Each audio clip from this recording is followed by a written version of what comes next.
Hello and welcome to lecture number 3 of Cisco ACI design and implementation. देखते हैं कि अभी तक हमने क्या कर लिया है और आगे हमारे पास क्या है कवर करने के लिए।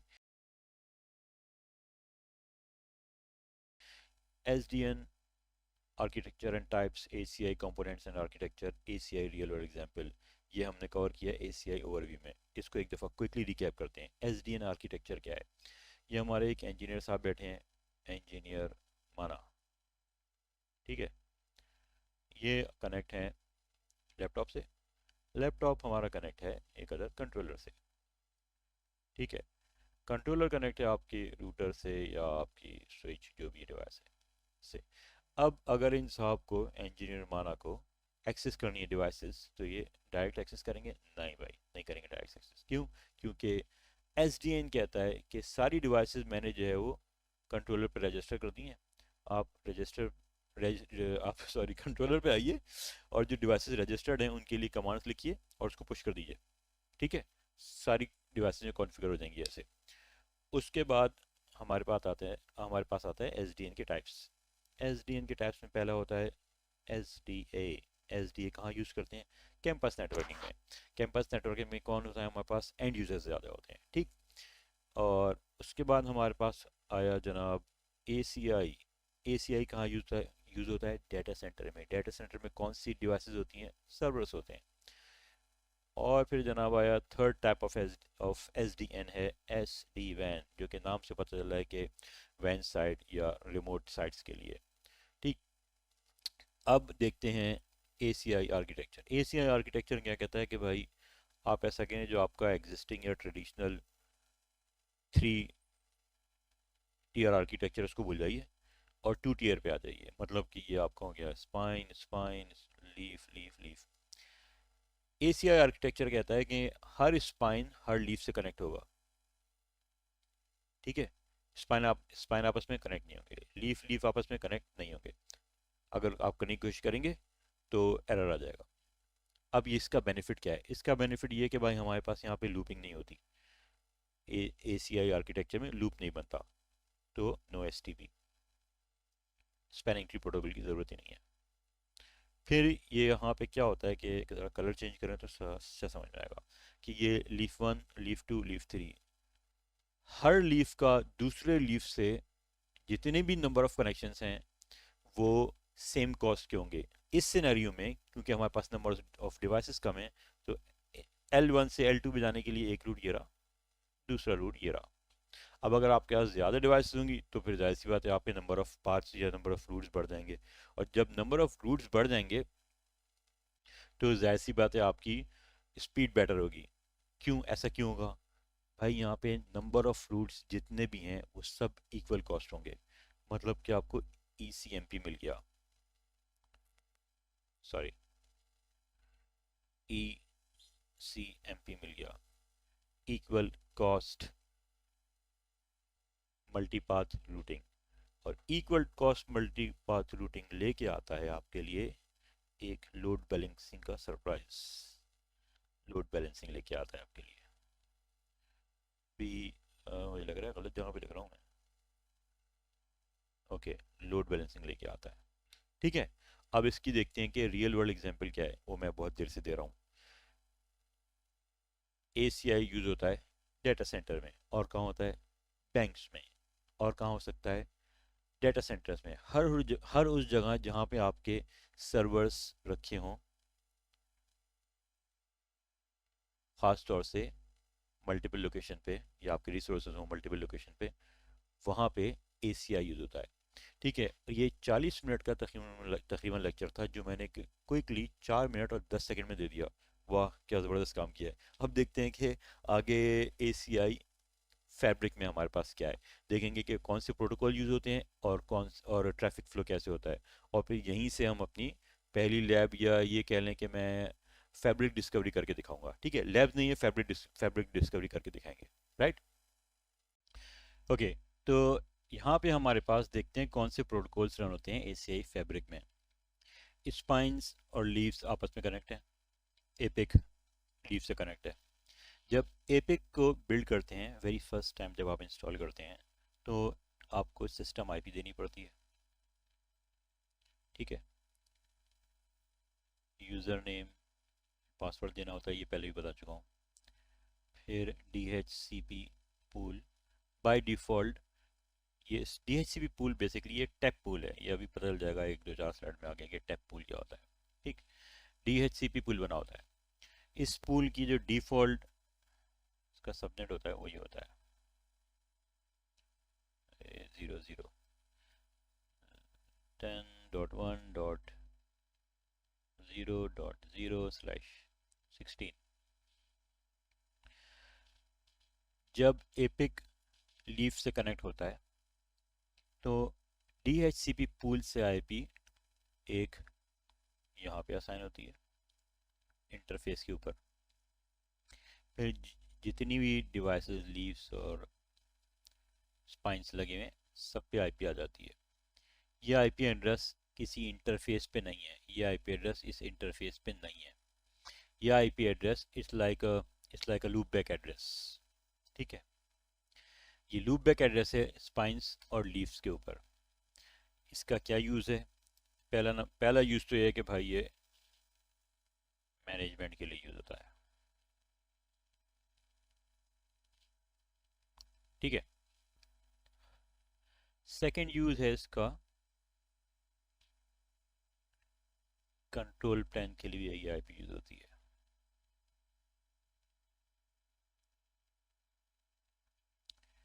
थर्ड यूज़ है इसका डेटा प्लान के लिए भी यही आईपी यूज़ होती है।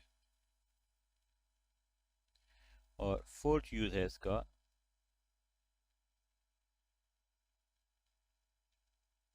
रूटिंग इंफॉर्मेशन को एक्सचेंज करने के लिए भी यही आईपी यूज़ होती है।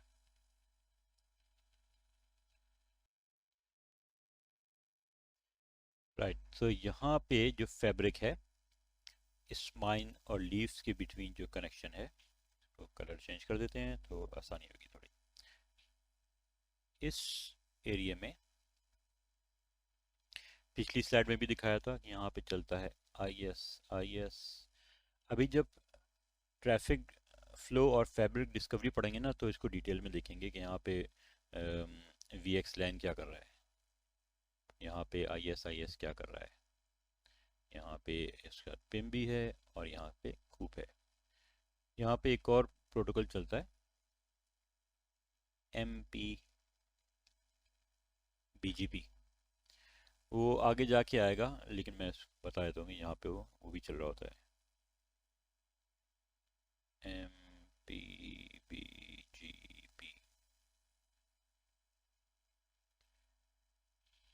यहाँ पे चल रहा है जनाब LLDP, जो कि डिवाइस डिस्कवरी के लिए यूज़ होता है और ये हम पढ़ेंगे डिवाइस डिस्कवरी में।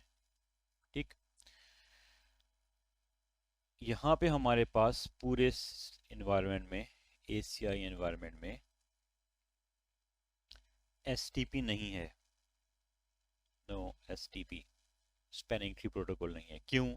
क्योंकि हमारे पास यहाँ लूप नहीं है और STP होता है लूप को अवॉइड करने के लिए। ठीक, लूप को ब्लॉक करने के लिए। और कौन सा प्रोटोकॉल चल रहा है हमारे पास यहाँ पे? ECMP, पहले स्लाइड में भी आया था, इक्वल कॉस्ट मल्टीपाथ रूटिंग प्रोटोकॉल। अब ECMP हमें क्या दे रहा है? यहाँ पे ECMP हमें दे रहा है लोड बैलेंसिंग।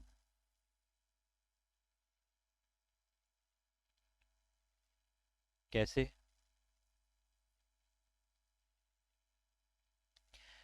हर लीफ का दूसरे लीफ से जितने भी पार्ट्स हैं, चलो कलर चेंज करते हैं अच्छा होगा, जितने भी रूट्स हैं या जितने भी पार्ट्स हैं उसकी कॉस्ट सेम है।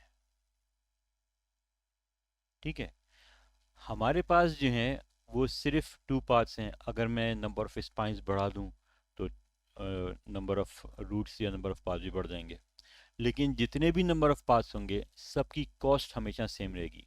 इसीलिए यहाँ पे ECMP रन हो रहा है। और ECMP का बेनिफिट क्या है? एक तो ये बेनिफिट है कि हमें बैंडविड्थ हमारी बढ़ जाती है क्योंकि हमारे पास लोड बैलेंसिंग हो रही है, मल्टीपल रूट्स हैं। अरे, एक चीज़ तो मैं भूल गया, बहुत इंपॉर्टेंट। यहाँ पे मैं अपने अपने इंजीनियर माना को बैठाना भूल गया था। ये लैपटॉप है और ये हमारा इंजीनियर बैठा हुआ है। ठीक है, अब नेक्स्ट स्लाइड में देखते हैं कि फैब्रिक डिस्कवरी और ट्रैफिक फ्लो क्या होता है इसमें, एसीआई फैब्रिक में, एसीआई एनवायरनमेंट में। ओके, तो सबसे पहले तो ऐसा करते हैं, एक थोड़ी सी करेक्शन कर लेते हैं। ये जो मैंने आईपी यहाँ दिखाई है ना, सबनेट, ये 10.1.0 नहीं होता, ये होता है 10.0.0/16, राइट। अब देखते हैं कि डिस्कवरी प्रोसेस कैसे होता है। एज सुन एज आप स्पाइन और लीव्स को आपस में कनेक्ट करेंगे, अभी तक एपिक नहीं कनेक्ट है, तो क्या होगा? एपिक नहीं कनेक्ट है, स्पाइन और लीव्स कनेक्ट है, क्या होगा? कुछ भी नहीं होगा, क्योंकि ब्रेन कहाँ पे है? वो तो एपिक है ना। एपिक तो सारी इंफॉर्मेशन या कॉन्फ़िगरेशन पुश करेगा। एपिक ही नहीं कनेक्ट है तो कुछ भी नहीं होगा। तो सबसे पहले आप क्या करेंगे कि एपिक को ऑन करेंगे। एपिक को ऑन करेंगे, यहाँ पे कुछ चीज़ें रिपीट होंगी, वो रिपीट इसलिए करना ज़रूरी है क्योंकि करेक्ट ऑर्डर या सीक्वेंस नहीं बनेगा अगर मैं रिपीट नहीं करूँगा, तो मुझे कुछ चीज़ें यहाँ रिपीट करनी है। एपिक ऑन करेंगे, सबसे पहले एपिक को आपको आईपी देनी होगी। ये 5 मिनट दें, मैंने अभी सर्वर ऑन कर दिया है। जैसे ही वो इसकी कंप्लीट होगा प्रोसेस, मैं इसकी वीडियो रिकॉर्ड करके यहीं पे प्ले कर दूंगा। ठीक है, आईपी देंगे। आईपी आपने दी फॉर एग्जांपल 192.168.1.200/24। ऐसा क्यों किया है? ये आईपी क्यों दी है भाई? ये आईपी आपको वो आईपी देनी है जो आपके घर के रूटर पे हो। इसकी वजह है, बताता हूँ क्यों। ये आपका घर का रूटर लगा हुआ है, ठीक है, ये वाईफाई चल रहा है इस पे आपके, ये आपका मैनेजमेंट पीसी है और यहाँ पे आपके इंजीनियर माना बैठे हुए हैं। ठीक है, लैपटॉप पे आईपी है 192.168.1.6/24। ये जो आईपी है ये रही। ठीक है, अब यहाँ पे आपको देना होगा यूज़र नेम, पासवर्ड, व्हाटएवर। फिर आपको देना होगा tap pool. Tap pool already वहाँ पे बाय डिफ़ॉल्ट कॉन्फ़िगर हुआ है, यू कैन चेंज इट।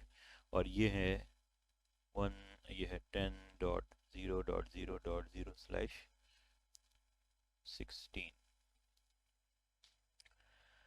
अब ये प्रोसेस हो जाएगा, इसमें दो दो चार चीज़ें और पूछता है, लेकिन वो जब वीडियो देखेंगे उसमें आ जाएगी, वो कोई इंपॉर्टेंट चीज़ नहीं है ऐसी कि इसको अभी बताया जाए। इसके बाद आपका एपिक हो जाएगा रीबूट। रीबूट होके वापस आएगा तो यहाँ पे आईपी होगी 192.168.1.200। अब क्या होगा? नेक्स्ट स्टेप है, जब एपिक को आईपी मिल जाएगी, एपिक एलएलडीपी प्रोटोकॉल रन कर देगा। एलएलडीपी डिस्कवर करेगा लीफ वन को। जैसे ही लीफ वन डिस्कवर होगी, लीफ वन को आईपी मिलेगी। ये आईपी कहाँ पे होगी? लीफ वन के फिजिकल इंटरफेस पे नहीं होगी, ये लूप बैक आईपी होगी जो पिछली स्लाइड में बताया है। और ये लूप बैक आईपी क्यों यूज़ करते हैं? लूप बैक आईपी यूज़ करते हैं लीव्स और स्पाइंस की मैनेजमेंट के लिए, और यूज़ करते हैं इसको डेटा प्लान के लिए, कंट्रोल प्लान के लिए, आईपी इंफॉर्मेशन एक्सचेंज करने के लिए। जब कोई भी लीफ या स्पाइन डिस्कवर होगी, वो पेंडिंग रजिस्ट्रेशन में आ जाएगी इसके टेबल में। उस टेबल में आप उसमें उसको देंगे, उसका नोड आईडी देंगे, आपको डिफाइन करना है, और उसका नेम डिफाइन करेंगे। सीरियल नंबर खुद ही आ रहा होगा क्योंकि डिवाइस से रीड करेगा, मॉडल खुद आ रहा होगा, डिवाइस से रीड करेगा, टाइप नोड टाइप खुद आ रहा होगा, डिवाइस से रीड करेगा। आईपी एड्रेस आएगा टैप पूल से। ठीक है, तो जब आप नोड आईडी, नोड नेम ये इंफॉर्मेशन पेंडिंग रजिस्ट्रेशन टैब में जाके स्विच पे देंगे और रजिस्टर प्रेस करेंगे, तो वो डिवाइस रजिस्टर हो जाएगी और वो रजिस्टर्ड नोड्स में आ जाएगी। अभी 5 मिनट में मैंने सर्वर ऑन किया हुआ है, अभी उसकी रिकॉर्डिंग करके उसको यहाँ प्ले करेंगे। ठीक, अब सवाल ये है कि एपिक को कैसे पता कि जो डिवाइस डिस्कवर होके आई है वो लीफ है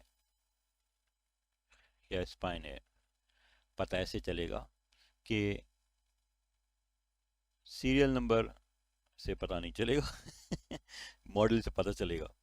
मॉडल अगर 9500 है तो स्पाइन है, 9300 है तो लीफ है। ये पिछली स्लाइड में बात हो चुकी है। एसीआई फैब्रिक में क्या होता है कि जो भी स्पाइन होगा वो 9500 सीरीज से होगा, एक्सेप्ट 9336 स्पेसिफिक मॉडल। जो भी लीफ होगा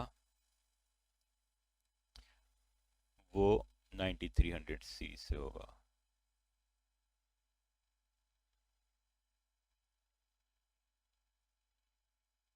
ठीक।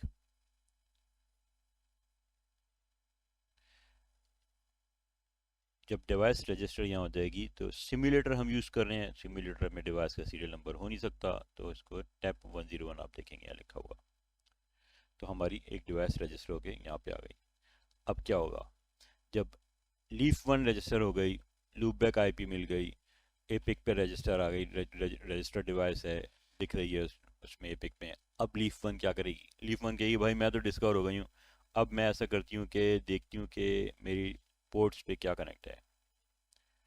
अब ये डिस्कवर करेगी स्पाइन वन और स्पाइन टू को, इसको और इसको डिस्कवर करेगी। फिर क्या होगा, स्पाइन वन और स्पाइन टू की इंफॉर्मेशन आएगी एपिक के पास। एपिक कहेगा ओ नो प्रॉब्लम, ऐसा करते हैं कि इसको नेक्स्ट स्क्रीन पेंडिंग नोड्स में डाल देते हैं। पेंडिंग नोड्स में आप जाएंगे, उस नोड का नाम, उसका इस नोड की आईडी, नोड का नाम वहाँ देंगे और यहाँ पे लिखा आ जाएगा स्टेप समथिंग सीरियल नंबर, और मॉडल में लिखा आएगा 9500। 95 का 100 का मतलब है एपिक कहेगा ओके 9500 तो ये है आपका स्पाइन। तो आपके दोनों स्पाइन यहाँ पे आ जाएंगे, आईपी एड्रेस आपको टेप पूल से मिल जाएगी, टेप पूल से आईपी मिल जाएगी। अब जब दोनों 9500 डिस्कवर हो गए, अब क्या होगा, अब 9500 कहेंगे अच्छा भाई हम तो डिस्कवर हो गए हैं, ऐसा करते हैं कि हम आगे देखते हैं कौन सी डिवाइस अवेलेबल है। ये डिस्कवर करेगा, स्पाइन वन डिस्कवर करेगा, come on go back, spine one discover कर देगा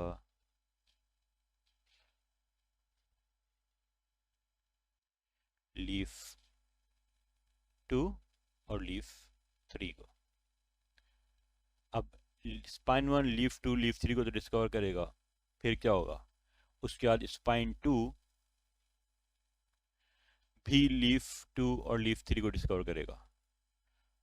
अब एपिक के पास जब ये इन्फॉर्मेशन जाएगी तो एपिक कहेगा यार क्या मजाक बना है, दो दो डुप्लीकेट इन्फॉर्मेशन आ रही है यहाँ पे। तो एपिक यहाँ पे डुप्लीकेट इन्फॉर्मेशन नहीं दिखाएगा क्योंकि इन्फॉर्मेशन पहले से मौजूद है। इसी तरह से ये डिस्कवरी प्रोटोकॉल या प्रोसेस चलता रहेगा जब तक कि सारे स्पाइन्स और सारे लीव्स जो नेटवर्क में है वो डिस्कवर नहीं हो जाते। एक दफ़ा जब ये डिस्कवरी प्रोसेस कंप्लीट हो जाएगा, उसके बाद क्या होगा, उसके बाद जो ऑटोमेशन शुरू में बताई थी वो होगी। मतलब कि जो हमारा यहाँ पे जो हमारा फैब्रिक एरिया है, लेट्स से ये फैब्रिक एरिया है, इसके ऊपर ISIS रन हो जाएगा, इसके ऊपर पिम रन हो जाएगा खुद ही से, हमें कुछ भी नहीं करना है, ऑटोमेटिक सारा काम है। इसके ऊपर कूप रन हो जाएगा, इस पर VXLAN चलना शुरू कर देगा। ये हम नहीं कर रहे हैं, ये ऑटोमेटिकली हो रहा है। और as soon as ISIS configure होगा, हमारे पास हर लीफ से रीचेबिलिटी मिल जाएगी। अच्छा यहाँ पे एक चीज़ और है कि ये जो फिज़िकल इंटरफेस के ऊपर IP है, बेसिकली ये IP है इंफ्रा टेनेंट में, इंफ्रा VLAN के ऊपर।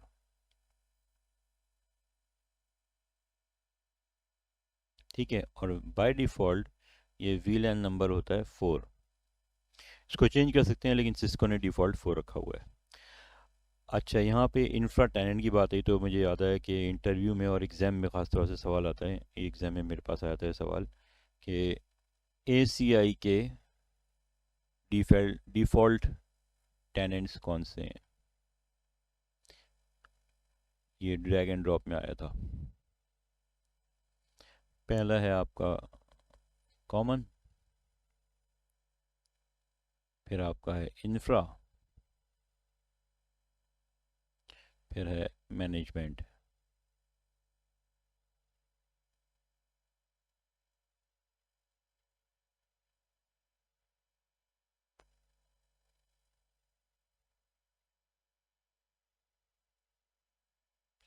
एग्ज़ाम में ऐसे होता है कि 5-6 ऑप्शन लिखे होते हैं और कहते हैं कि भाई इसमें से जो करेक्ट हैं उसको दूसरी तरफ ड्रैग एंड ड्रॉप कर दें। राइट, तो वापस जाते हैं वाइट स्क्रीन पे। ओके, अब मैंने अभी अपना सर्वर ऑन कर दिया है और 4-5 मिनट लगेंगे जब ये बूट कंप्लीट हो जाएगा, बूट प्रोसेस। तो मैं ACI को इंस्टॉल करना दिखाऊंगा कि ACI कैसे इंस्टॉल करते हैं, उसके फैब्रिक नेम और IP एड्रेस, सिस्टम की यूज़र नेम, पासवर्ड या टैब पुल भी वहाँ पे देखेंगे। ठीक है, तो इंस्टॉलेशन शुरू हो गई हमारे पास। हमारे पास दो तरह की टोपोलॉजी, स्मॉल और लार्ज। मैं स्मॉल टोपोलॉजी सेलेक्ट कर रहा हूँ क्योंकि मेरे पास सिस्टम थोड़ा हल्का है, 23 GB रैम है फ़िलहाल। तो अब मैं यहाँ पे एन करके एंटर कर दूंगा तो जो डिफ़ॉल्ट है स्मॉल वो सेलेक्ट हो जाएगी। लार्ज में जो है वो ज़रा ज़्यादा रिसोर्स चाहिए होते हैं, राइट। तो अब मैंने स्मॉल सेलेक्ट कर ली। ओके, तो अब देखते हैं हमारे पास क्या आता है। ओके, कह रहा है कि एंटर द फैब्रिक नेम और डिफ़ॉल्ट वैल्यू है ACI फैब्रिक 1। चेंज करने की ज़रूरत है? ज़रूरत ही नहीं है चेंज करने की। टेस्ट एनवायरनमेंट है, जो नाम है वही रख लें, अपना नाम रख लें या ACI फैब्रिक ही रहने दें। और मैं इसको ACI फैब्रिक जो डिफ़ॉल्ट है वही यूज़ कर लेता हूँ, राइट।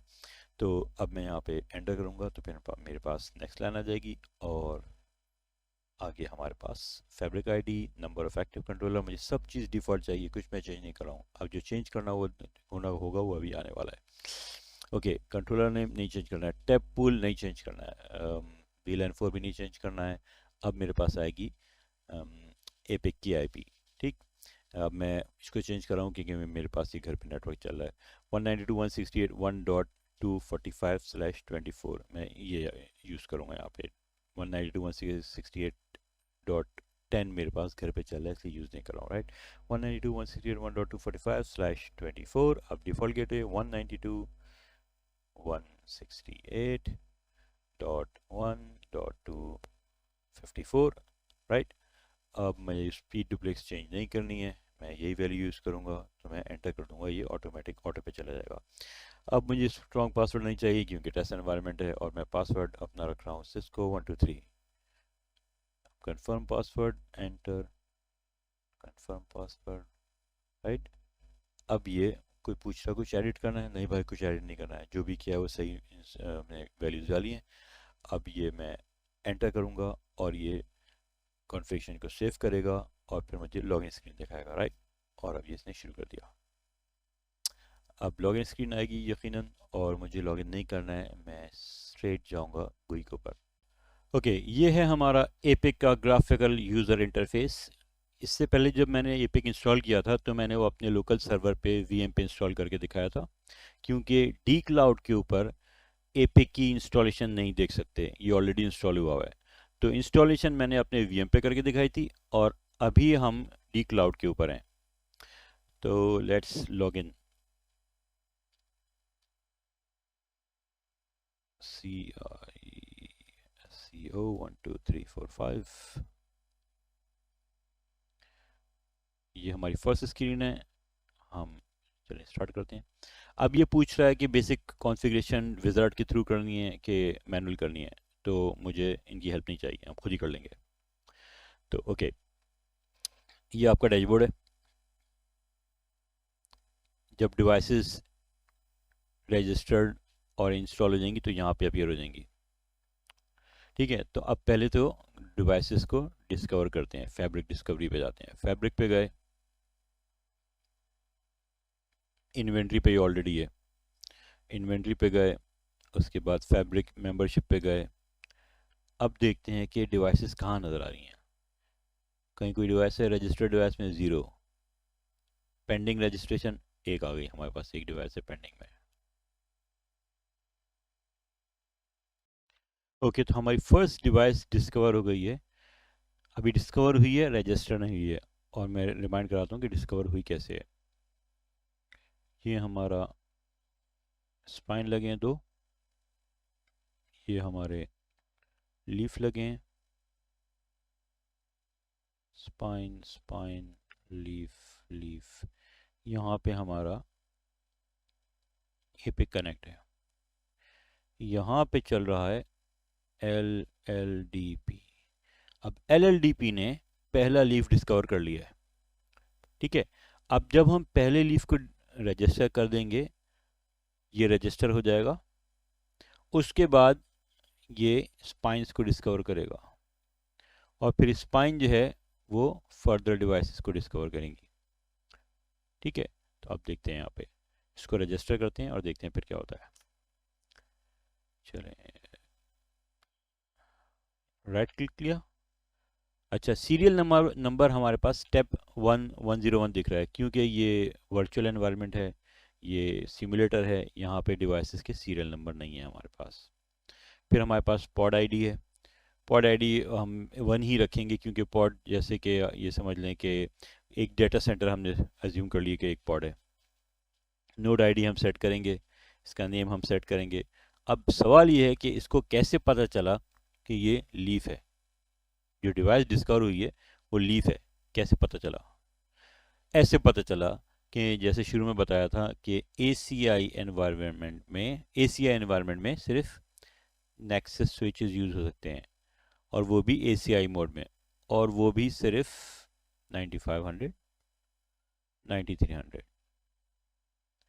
9500 स्पाइंस हैं, 9300 लीफ है। अब ये क्या करता है, एपिक जाके देखता है कि भाई साहब आपका मॉडल कौन सा है। जैसे ही डिवाइस बताएगा मॉडल 9300 या 9500 में से, वो डिसाइड कर लेगा कि ये लीफ है कि ये स्पाइन है। तो यहाँ पे इसको ये पता चला कि 9300 मॉडल है, और इसने कहा ठीक है, 9300 मॉडल का मतलब है कि ये लीफ है। अभी हम आगे जाके देखेंगे कि ये कहाँ पे मॉडल नज़र आता है। ओके, अब हम करते हैं राइट क्लिक,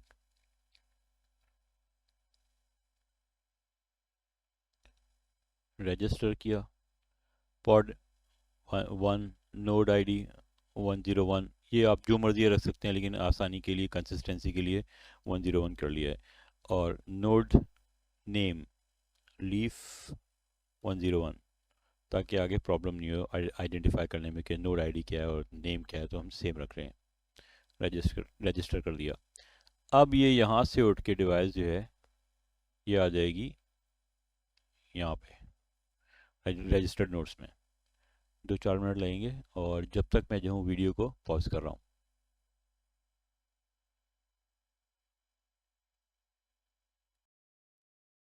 ओके, तो डिवाइस हमारी पेंडिंग नोट से उठ के रजिस्टर डिवाइस में चली गई, ठीक है।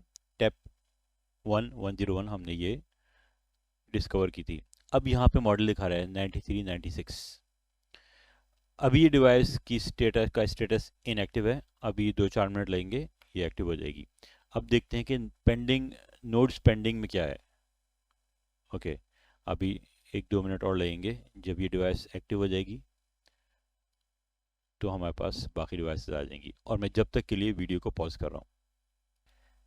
ओके, तो अब हमारे पास यहाँ पे दोनों स्पाइंस आ गए, जैसे मैंने अभी बताया था। मैं दोबारा ड्रॉ कर रहा हूँ,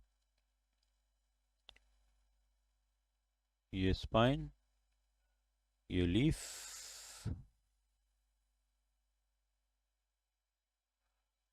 ओके, थोड़ा सा इसको क्लीन कर देते हैं।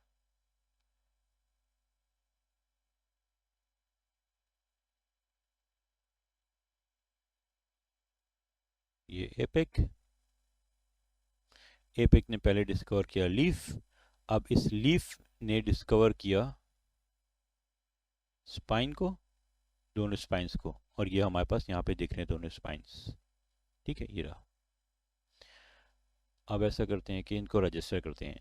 जब दोनों स्पाइन रजिस्टर हो जाएंगे और इनको आईपीज मिल जाएगी, फिर ये स्पाइन डिस्कवर करेंगे इस लीफ को, दोनों स्पाइन लीफ को डिस्कवर करेंगे, क्योंकि एपिक को मालूम है कि कौन सी डिवाइस ऑलरेडी रजिस्टर हो चुकी है, उसका सीरियल नंबर देखेगा, और यहाँ पे जो लिस्ट में दिखाएगा अंडर रजिस्टर्ड नोट्स, वो 2 दफ़ा नहीं दिखाएगा इस डिवाइस को, एक ही दफ़ा दिखाएगा। तो अब देखते हैं कि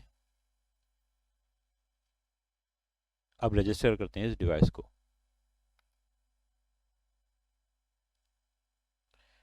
राइट क्लिक किया, रजिस्टर किया, 104 है सीरियल नंबर में, तो इसको करते हैं स्पाइन 104 और रजिस्टर कर देंगे। अब टैप 103 डिवाइस। पॉड हमेशा इसमें, इस केस में हम 1 ही रखेंगे क्योंकि डाटा सेंटर, ये समझ लें कि पॉड यहाँ पे एक डाटा सेंटर है। पॉड रैक भी हो सकता है आपका, आपका डाटा सेंटर भी हो सकता है, लेकिन इस सिनेरियो में हम ये अज्यूम करें कि pod 1 is a data centre. और ये हमारे पास आ गया 103 स्पाइन 103, नोड आईडी और नोड नेम में 103 रखा है ताकि कंसिस्टेंसी रहे और आगे हम कंफ्यूज ना हो। रजिस्टर। अब मैं वीडियो को पॉज कर रहा हूँ। जब ये दोनों डिवाइसेस रजिस्टर हो जाएंगी तो हमारे पास यहाँ पे नोड्स पेंडिंग रजिस्ट्रेशन में हमारे पास सेकंड लीफ आ जाएगी और फिर उसको रजिस्टर करेंगे। अब यहाँ पे हम देख सकते हैं कि हमारे पास रजिस्टर्ड नोड्स में 3 डिवाइसेस आ गई हैं, 2 स्पाइन 1 लीफ। अब देखते हैं पेंडिंग में क्या है। पेंडिंग में हमारे पास वो सेकंड लीफ है जो कि अब डिस्कवर हुई है। ठीक है, अब इसको रजिस्टर करते हैं। राइट क्लिक किया, रजिस्टर पे क्लिक किया, नोड आईडी क्या है 102, लीफ सॉरी नोड नेम क्या है लीफ -102 और रजिस्टर क्लिक कर दिया। अब अगेन ये फ्यू मिनट्स लेगा और मैं वीडियो को पॉज कर रहा हूँ। और हमारी चारों डिवाइसेस रजिस्टर हो चुकी हैं और हमें यहाँ पे नज़र भी आ रहा है। अब पेन को ओपन करें,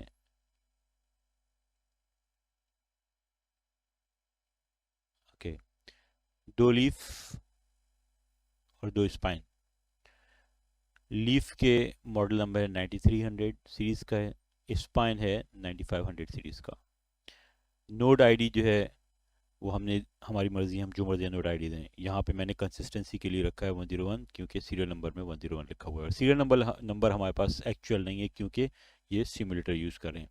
जो अभी आपने मैसेज देखा था, ये इस तरह के मैसेज आते रहते हैं। ये सिर्फ सिमुलेटर ऑनलाइन है सिस्को का, इसके ऊपर इस तरह के मैसेज आते रहेंगे। खाली ओके कर दें और फिर मूव ऑन करें, इसको कोई प्रॉब्लम होगी नहीं। अभी तक एक डिवाइस जो हमारी है लीफ 2 जो सबसे आखिर में रजिस्टर हुई है वो इनएक्टिव है।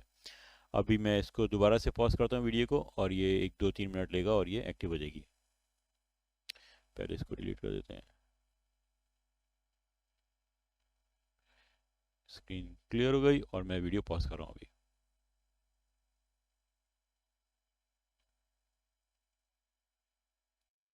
और अब हमारे पास चारों डिवाइसेस डिस्कवर हो गई हैं। चलें, ये रही आपके लीफ, स्पाइन और चारों डिवाइस एक्टिव स्टेट में। अब देखते हैं और क्या दिखा कर सकते हैं। यहाँ पे हम टोपोलॉजी देख सकते हैं। इसका मतलब है कि नेटवर्क डायग्राम बनाने की ज़रूरत ही नहीं है, ऑलरेडी मौजूद है। ये हमारे दोनों स्पाइन और हमारे दोनों लीफ और एपिक कनेक्ट हैं। अब अगर स्पाइन या लीफ की डिटेल देखनी है तो माउस लेके आइए, इसके ऊपर डिटेल आ गई। मेमोरी और सीपीयू और ये सब डिटेल्स यहाँ पे नहीं दिखेगी क्योंकि ये सिमुलेटर है। अब देखते हैं यहाँ पे क्या दिखाता है। इसकी भी डिटेल दिखा रहा है एपिक की। अच्छा, उसके अलावा अगर हम पॉड में जाएं, अगर हमारे पास मोर देन 1 पॉड्स होते तो यहाँ पे लिस्ट आ रही होती। इस पॉड में हमारे पास 4 डिवाइसेस लगी हुई हैं और उन डिवाइसेस की डिटेल्स देखने के लिए यहाँ पे जाइए, इंटरफेसेस की डिटेल आ जाएगी, फिजिकल इंटरफेस, मैनेजमेंट इंटरफेस, ये सारे इंटरफेस आ जाएंगे, कौन से अप हैं कौन से डाउन है। बेसिकली ये मॉनिटरिंग के लिए यहाँ पे, और डिटेल्स भी आ रही है डिवाइसेस की सारी। और इसके अलावा जो हम कॉन्फ़िगरेशन शुरू करेंगे अभी नेक्स्ट लेक्चर में, वो होगी under access policies. Access policies ऐसे है जैसे कि मैंने पहले भी बताया था कि इंटरफेस के ऊपर कॉन्फ़िगरेशन है, LLDP हो गया, CDP हो गया। अभी थोड़ी देर के बाद दूसरा लेक्चर स्टार्ट हो जाएगा, उसमें देखिएगा। अब देखते हैं कि सिस्टम्स में क्या है हमारे पास। डैशबोर्ड कहाँ है, डैशबोर्ड आना चाहिए, ये रहा डैशबोर्ड। डैशबोर्ड में हमारे पास ओवरऑल हेल्थ आ रही है, डिवाइसेस चारों यहाँ पे अपीयर हो रही हैं। कुछ प्रॉब्लम होगी तो ये ग्रीन जो है रेड हो जाएगा, और यहाँ पे हमारे पास इंडिकेशन हो जाएगी या फ्लैग हो जाएगा ये। ओके, तो मेरे ओपिनियन में, इन माय ओपिनियन, जब आप इंस्टॉल करें एपिक को तो कॉन्फ़िगरेशन करने से पहले you should play around with epic. Her tabs में जाके देखें, कुछ कॉन्फ़िगर नहीं करें, खाली टैब्स में जाके देखें क्या क्या ऑप्शंस हैं और ख़ास तौर से मॉनिटरिंग के ऑप्शंस क्या हैं। उसके बाद फिर लैब शुरू करनी है। ओके, तो फैब्रिक डिस्कवरी या डिवाइस डिस्कवरी देख लिया। अब सवाल ये कि भाई प्रैक्टिस कैसे करें। तो प्रैक्टिस करने के लिए जो ऑप्शंस हमारे पास हैं वो है ऑप्शन नंबर 1, cisco.com पे जाइए और ACI सिमुलेटर डाउनलोड कर लीजिए। यहाँ पे इसकी OVA फाइल रखी हुई है, इसको डाउनलोड करें और इंस्टॉल कर लें किसी भी वर्चुअल एनवायरनमेंट में। मैं यूज़ कर रहा हूँ VMware। इसके लिए आपके पास करेक्ट लाइसेंस होना चाहिए डाउनलोड करने के लिए। सेकंड ऑप्शन है डी क्लाउड पे चले जाइए, और डी क्लाउड को यूज़ करने के लिए आपको अलग से अकाउंट बनाने की ज़रूरत नहीं है, बल्कि अगर आपका वैलिड cisco.com का अकाउंट है वही यूज़ हो जाएगा। अब यहाँ पे कुछ कंटेंट हैं जो सिर्फ सिस्को एम्प्लॉयज़ या पार्टनर्स के लिए अवेलेबल हैं, and one of them is cisco ACI simulator. Cisco ACI simulator use करने के लिए आप अपने सिस्को पार्टनर या जो आपका सिस्को रिप्रेजेंटेटिव है उससे कांटेक्ट करें और वो आपको अलाउ कर देगा लैब शेड्यूल करना। tcloud.cisco.com। ACI का सिमुलेटर जो है वो GNS3 या EVE-NG पे रन नहीं होता। या आपको सिमुलेटर, या तो आप सिमुलेटर डाउनलोड करें और डायरेक्ट VM पे चलाएं या डी क्लाउड पे यूज़ करें। मैंने वेरी फर्स्ट क्लास में बताया था कि वेरी फर्स्ट लेक्चर में बताया था कि सिस्को के का जो ACI सिमुलेटर है उसकी कुछ लिमिटेशंस हैं। जैसे कि हमने ये स्क्रीन देखी थी और मैंने यहाँ पे बताया था कि लिमिटेशन ये है कि हम ये सिर्फ सिंगल पॉड टेस्ट कर सकते हैं, multi pod multi site IPN test नहीं कर सकते, राइट। सेकंड लिमिटेशन ये है कि हम डिवाइसेस कॉन्फ़िगर कर सकते हैं। जैसे हमारे पास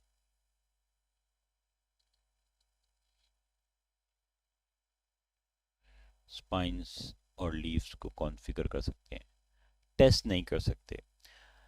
मतलब कि फॉर एग्जांपल मैंने यहाँ पे एक यूज़र बैठा हुआ है, यहाँ एक यूज़र बैठा हुआ है, डेटा पैकेट यहाँ से यहाँ ट्रेवल नहीं कर सकता सिमुलेटर में।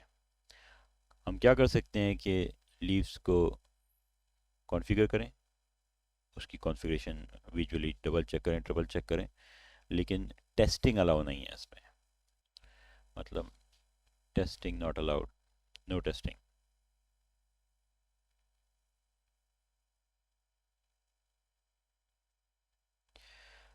और थर्ड लिमिटेशन ये है कि इसमें कॉन्फ़िगरेशन सेव नहीं होती।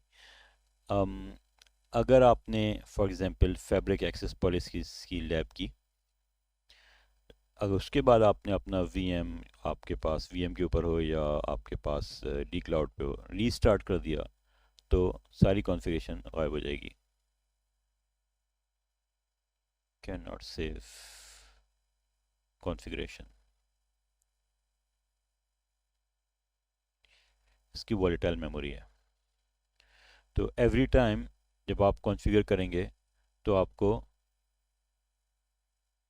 नेक्स्ट स्टेप उसी वक्त करना पड़ेगा, अदरवाइज कॉन्फ़िगरेशन सेव नहीं होगी और आपको सारी कॉन्फ़िगरेशन दोबारा करनी पड़ेगी। और मेरे ख्याल में ये मैं इसको, अगर इसको पॉजिटिव वे में देखूँ तो मेरे ख्याल में अच्छा है कि फॉर एग्जांपल आपने एक दिन बैठ के फैब्रिक एक्सेस पॉलिसीज़ कॉन्फ़िगर की, नेक्स्ट डे जब आप या नेक्स्ट टाइम जब एप्लीकेशन प्रोविजनिंग करने आएंगे तो पहले ये करनी पड़ेगी। तो उससे फ़ायदा क्या होगा, प्रैक्टिस हो जाएगी। तो मैं तो इसको ऐसे पॉजिटिवली देखता हूँ। बहरहाल ये सिस्को का यही फीचर है, तो हमें इसी से काम चलाना पड़ेगा।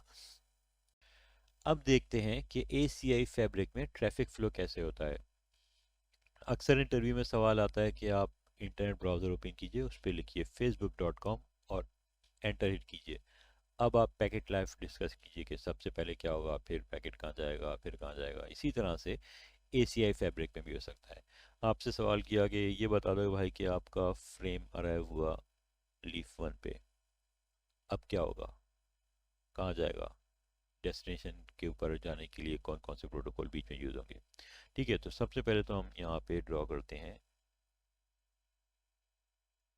एपिक को। अच्छा, यहाँ पे हमारा एंड पॉइंट, जो हमारा एंड यूज़र भी कह सकते हैं, कनेक्ट है। और इस पे बैठे हुए हमारे मायनाज बेहतरीन बेस्ट इंजीनियर माना साहब।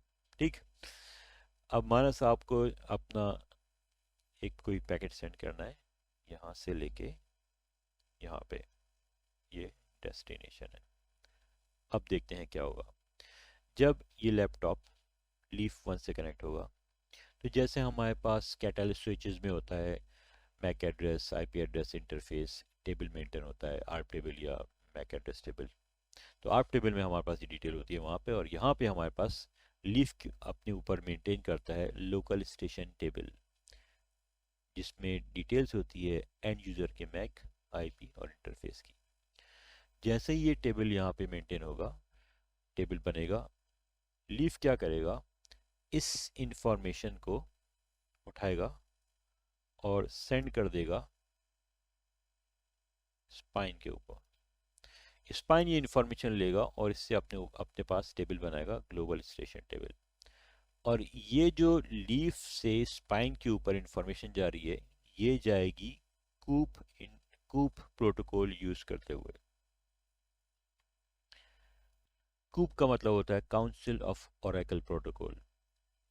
तो लीफ जो है वो लोकल स्टेशन टेबल में जो इंफॉर्मेशन होगी उसको स्पाइन पे भेजने के लिए जो प्रोटोकॉल यूज करेगा उसका नाम है कूप।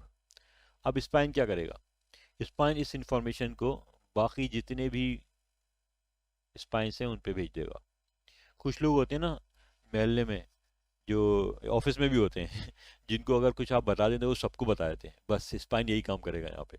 जैसे ही इसके पास इंफॉर्मेशन आएगी एंड पॉइंट की, वो बाकी सब स्पाइन को भेज देगा।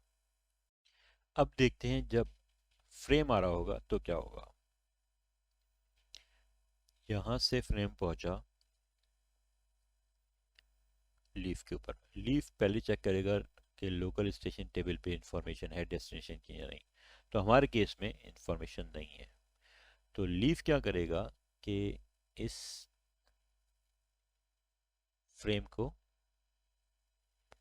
एनकैप्सुलेट करेगा VX लैन में, ठीक है, VX लैन पैकेट में, और उसको भेज देगा स्पाइन के ऊपर। कैसे भेजेगा, कम्युनिकेशन हो रही है, रूटिंग हो रही है, तो हमें चाहिए routing table, sorry routing protocol ISIS। तो पैक फ्रेम आया लीफ के ऊपर, लीफ उसको एनकैप्सुलेट करेगा VX लैन पैकेट में और ISIS प्रोटोकॉल यूज करते हुए स्पाइन पे भेज देगा। ठीक है, स्पाइन क्या करेगा, स्पाइन देखेगा कि यार कहाँ जाना है, डेस्टिनेशन पे जाना है, यूज़र का नाम है मिस्टर ए और वो कनेक्ट है लीफ 3 से, कोई मसला नहीं है, स्पाइन इसको यहाँ भेज देगा VX लैन के पैकेट को। अब यहाँ पे जब आएगा तो ये इसको एनकैप्सुलेशन हुआ हुआ है, इसको डीकैप कर देगा और एंड यूज़र पे भेज देगा। इसी तरह से जब पैकेट वापस जा रहा होगा तो पहले एनकैप्सुलेशन होगी और फिर डीकैप्सुलेशन होगी यहाँ पे। अब देखते हैं कि जो मैंने ये डॉटेड लाइन रेड बनाई हुई है ये क्यों बनाई है। इस लाइन को देखते हैं क्या है। ये जो डॉटेड लाइन है इसके ऊपर का जो एरिया है वहाँ पे हमारे पास लेयर 3 फंक्शंस चल रहे हैं। इसको आप इंफ्रा स्पेस भी कह सकते हैं। और इस लाइन के नीचे हमारे पास है लेयर 2, जिसको आप यूज़र स्पेस भी कह सकते हैं, इंफ्रा स्पेस और यूज़र स्पेस। ओके, तो अभी तक हमने देखा कि ट्रैफिक फ्लो कैसे होता है और कौन कौन से प्रोटोकॉल्स इसमें यूज़ हो रहे हैं। तो सवाल अब ये है कि विद द करंट कॉन्फ़िगरेशन, क्या हमारे ये जो माना साहब बैठे हैं, इंजीनियर माना बैठे हैं, क्या इस करंट कॉन्फ़िगरेशन में ये इंजीनियर माना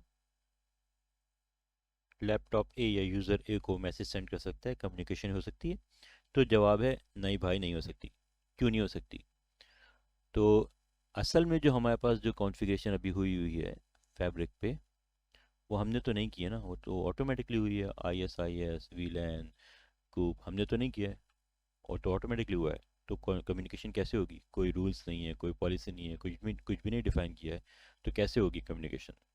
तो अब देखते हैं कि जिसको मैं रूल्स कह रहा हूँ वो क्या है। नेक्स्ट स्क्रीन पे देखते हैं। तो अभी क्या होता है हमारे पास, ये सीधी लाइन खींचिए। यहाँ पे हमारे पास NCI में क्या होता है कि ये हमारे स्विच लगे हुए हैं दो, catalyst switch, switch one, switch two. अब हमारा एक यूज़र यहाँ बैठा है, एक यूज़र यहाँ बैठा है। इस यूज़र जो है ये भाई साहब हैं VLAN 10 के ऊपर, ठीक है। ये हमारे यूज़र भाई साहब ऐसे करते हैं कि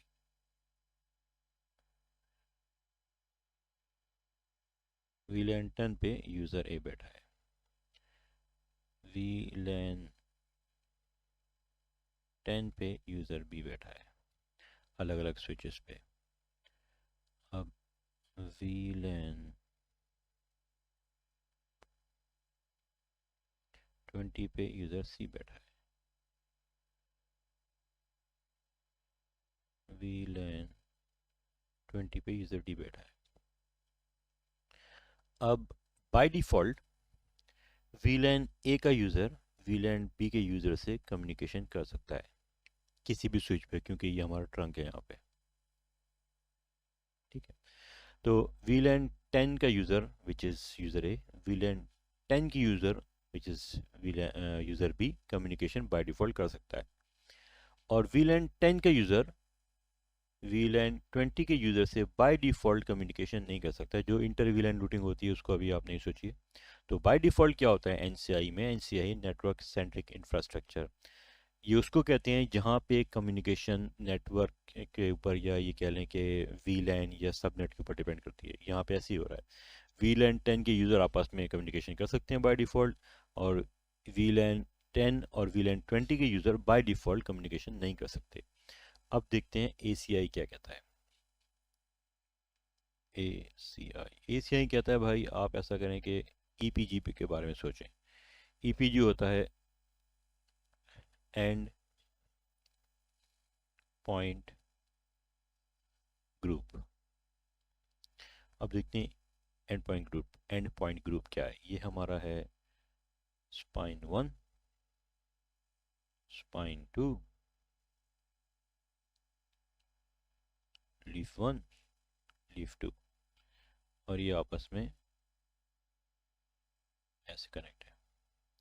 अब हमारे पास एक अदर यूज़र जो है, लेट्स से यूज़र है हमारा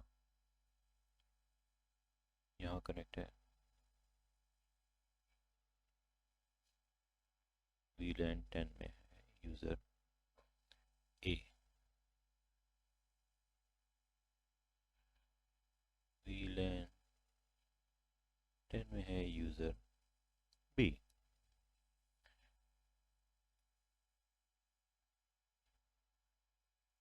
VLAN 20 में है यूज़र C,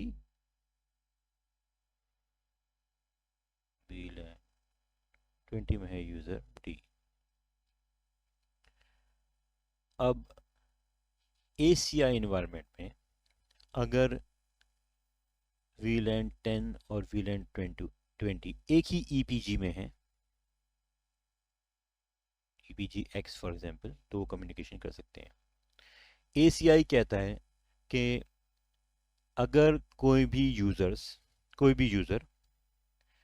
एक ईपीजी में हैं तो वो कम्युनिकेशन कर सकते हैं, भले वो 10 डिफरेंट वीलैंस से बिलोंग करते हो, लेकिन as long as they are part of the same EPG वो कम्युनिकेशन कर सकते हैं। अब एनसीआई क्विकली इसको रिकैप करते हैं। एनसीआई कहता है भाई अगर आपके यूजर सेम वीलैन में है तो कम्युनिकेशन करेंगे बाय डिफॉल्ट, डिफरेंट वीलैन में है तो बाय डिफॉल्ट कम्युनिकेशन नहीं करेंगे। एसीआई कहता है भाई इन सब चीज़ों को भूल जाइए, अगर आपका यूज़र किसी भी वीलैन से ताल्लुक़ रखते हो, 20 यूज़र हैं सब 20 डिफरेंट वीलैन से ताल्लुक़ रखते हैं, लेकिन अगर वो सेम ईपीजी में तो वो कम्युनिकेशन कर सकते हैं। अभी जो हमने देखा है अब इसको ज़रा इस डायग्राम में देखते हैं। यहाँ पे हमारे पास PC2 वीलैन ब्लू में है, PC3 वीलैन ग्रीन में है, लेकिन ये दोनों ईपीजी क्लाइंट में है, ईपीजी क्लाइंट। और हमारा PC1 वीलैन ब्लू में है, लेकिन ये e-PG and point group server में है। तो देखते हैं, PC2 वीलैन ब्लू में है, PC3 वीलैन ग्रीन में है, क्या ये दोनों कम्युनिकेशन कर सकते हैं? हाँ कर सकते हैं। क्यों? क्योंकि दोनों सेम ईपीजी में है। PC1 वीलैन ब्लू में है, PC2 भी वीलैन 2 में है, क्या ये दोनों कम्युनिकेशन कर सकते हैं? बाय डिफ़ॉल्ट नहीं कर सकते। तो इन दोनों को कम्युनिकेशन करवाने के लिए इन दोनों के बिटवीन हमें क्या करना होगा? हमें एक अदद कॉन्ट्रैक्ट चाहिए।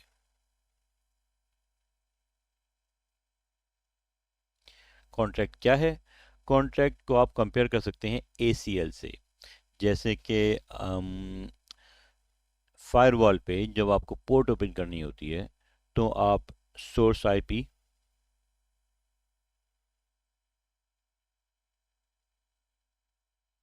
सोर्स पोर्ट और ट्रैफिक टाइप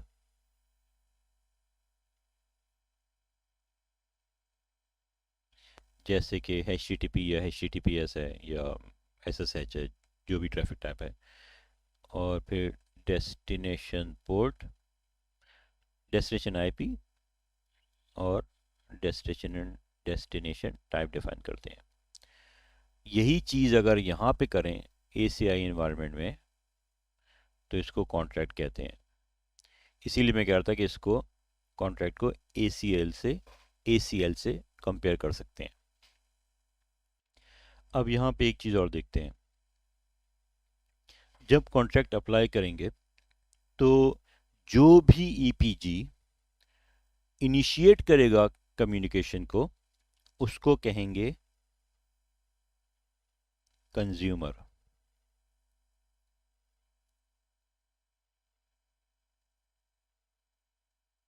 राइट?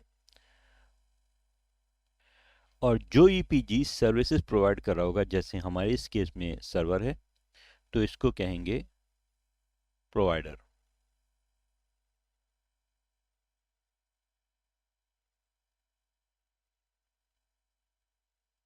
ठीक। अब जो कम्युनिकेशन हो रही है वो इस डायरेक्शन में हो रही है, ये इनिशिएट कर रहा है क्लाइंट और सर्वर को एक्सेस कर रहा है। जब जो भी ईपीजी कम्युनिकेशन स्टार्ट करेगा वो कंज्यूमर है, और जिसकी सर्विसेज यूज़ कर रहा है वो प्रोवाइडर है, और इस डायरेक्शन में ट्रैफिक इनिशिएट हो रहा है। ठीक है। अब याद कीजिए ACL का रूल, रिटर्न ट्रैफिक अलाउ है।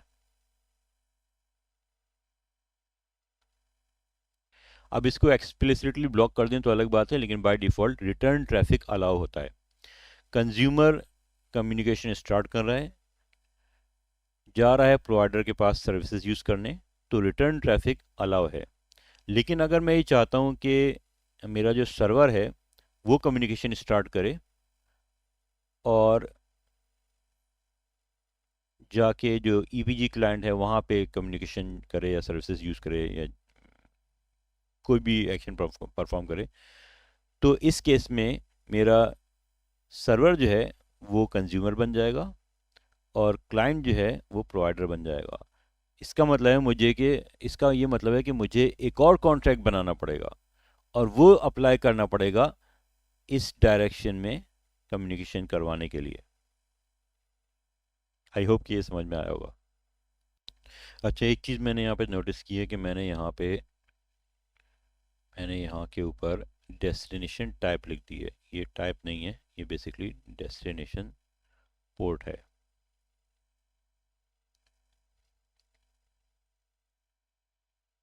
ठीक।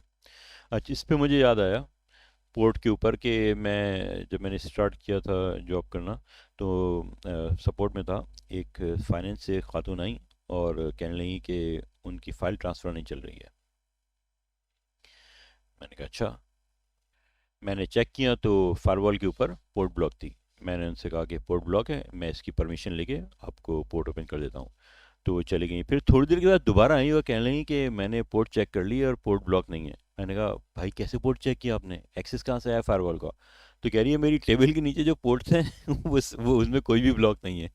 तो आई होप कि आप लोगों को समझ में आ रहा होगा कि जब मैं सोर्स पोर्ट और डेस्टिनेशन पोर्ट कह रहा हूँ तो ये लॉजिकल पोर्ट्स हैं, ये फिजिकल पोर्ट नहीं है। तो कहीं भी टेबल के नीचे जाके अपनी अपनी पोर्ट्स को चेक करने की ज़रूरत नहीं है। राइट। तो एक बात और मुझे यहाँ पे याद आई कि यहाँ पे एक इंटरव्यू में सवाल होता है कि जो आपका ईपीजीज हैं आपके, उससे रिलेटेड सवाल है। अम, सवाल ये है कि दो एंड पॉइंट्स हैं, आपस में कम्युनिकेशन नहीं कर सकते, क्या प्रॉब्लम हो सकती है? तो इसकी जो अगर आप जनरली नेटवर्किंग में देखें तो इसकी बहुत सारी चीज़ें हो सकती हैं, जैसे कि आपका फिज़िकल कनेक्शन का प्रॉब्लम है पीसी के साथ, या आईपी नहीं है, या इस तरह की कोई भी प्रॉब्लम हो सकती है। लेकिन क्योंकि हम एसीआई एनवायरनमेंट में बात कर रहे हैं, तो एसीआई के में जो प्रॉब्लम्स हो सकती हैं उसमें जो पहली चीज़ जहन में आनी चाहिए वो ये आनी चाहिए कि दोनों एंड पॉइंट्स जो हैं या दोनों यूज़र्स जो हैं वो दे आर इन डिफरेंट ईपीजीज, और उनके बीच में कॉन्ट्रैक्ट नहीं बना हुआ है। और कॉन्ट्रैक्ट क्या है? Contract is like an ACL, जिसमें source IP, source port, traffic type, destination IP और डेस्टिनेशन पोर्ट होती है। राइट। तो इस प्रॉब्लम को इन्वेस्टिगेट करने के लिए आप देखें तो 10 चीज़ें लिस्ट बन सकती है कि क्या क्या चीज़ें चेक करनी है। लेकिन जैसे मैंने अभी कहा, क्योंकि हम एसीआई की बात कर रहे हैं, तो जो सामने बैठा होता है, जो इंटरव्यू ले रहा होगा आपका, वो वो उसके जहन में भी यही चल रहा होगा कि यार ये मुझे मैं वो एक्सपेक्ट कर रहा होगा कि यार ये मुझको एसीआई से रिलेटेड कोई जवाब देगा। ठीक है। तो अगर सोर्स ए, या ऐसे कह लें कि अगर एंड यूज़र बी से कम्युनिकेशन नहीं कर पा रहा है, तो आप क्या चेक करेंगे? तो okay, there are many things we can check, like layer one की को चेक कर सकते हैं, आईपी एड्रेस चेक कर सकते हैं, और या अगर हम एसीआई इन्वायरमेंट में देखें तो ईपीजीज के बिटवीन जो कॉन्ट्रैक्ट है वो चेक कर सकते हैं कि नहीं है, और अगर कॉन्ट्रैक्ट है तो सही डिफाइन है कि नहीं है। ठीक है। तो ये एक नज़र देख लीजिएगा, इंटरव्यू के लिए इंटरव्यू में आ जाता है क्वेश्चन। अच्छा, एक बात मैं यहाँ पे और क्लियर कर दूँ कि जो मैंने अभी बताया था कि लीफ वन सोर्स है, लीफ थ्री डेस्टिनेशन है, और ये पैकेट सेंड कर रहा है, लीफ वन सेंड कर रहा है स्पाइन वन को, और स्पाइन वन जो है उसने सेंड किया लीफ थ्री को डेस्टिनेशन में भेजने के लिए। तो यहाँ पे लीफ वन जो है उसके पास दो रूट्स हैं towards leaf three. Leaf one जो है वो स्पाइन वन को भी पैकेट भेज सकता है, लीफ वन जो है वो स्पाइन वन को भी पैकेट भेज सकता है, और स्पाइन टू को भी पैकेट भेज सकता है। ये कौन सा लिंक चूज करेगा, इसका हमसे मतलब नहीं है, क्योंकि यहाँ पे ईसीएमपी चल रहा है। अब ईसीएमपी डिसाइड कर लेगा कि उसको स्पाइन वन के थ्रू लीफ थ्री पे जाना है कि स्पाइन टू के थ्रू लीफ थ्री पे जाना है। जो भी लिंक अवेलेबल होगा या जो भी लिंक सेचुरेट नहीं कर रहा होगा, ये उस पर भेज देगा। तो हमें इसकी परेशानी की कोई बात नहीं है। एंड आई होप कि ये लेक्चर समझ में आया होगा, इसको एंजॉय किया होगा, और अगर समझ में नहीं आया तो भाई पहले वाली बात दोबारा देख लें, समझ में आ जाएगा। और फिर भी समझ में नहीं आए तो नीचे कमेंट में लिख दीजिए, उसको दोबारा समझा दूंगा मैं। Thank you for watching and thank you for your time.